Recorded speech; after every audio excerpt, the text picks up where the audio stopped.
स्तोत्रम् लङ्कायां शाङ्करी देवी कामाक्षी काञ्चिकापुरे प्रद्युम्ने शृङ्खला देवी चामुण्डी क्रौञ्चपट्टणे अलम्पुरे जोगुलाम्बा श्रीशैले भ्रमराम्बिका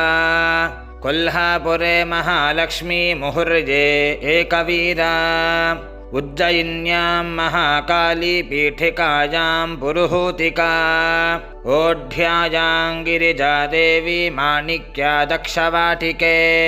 हरिक्षेत्रे कामरूपी प्रजागे माधवेश्वरी ज्वालायां वैष्णवी देवी गजामाङ्गल्यगौरिका वारणास्यां विशालाक्षी काश्मीरेषु सरस्वती अष्टादशसु पीठानि योगिनामपि दुर्लभम् सायङ्काले पठेन्नित्यं सर्वशत्रुविनाशनम्।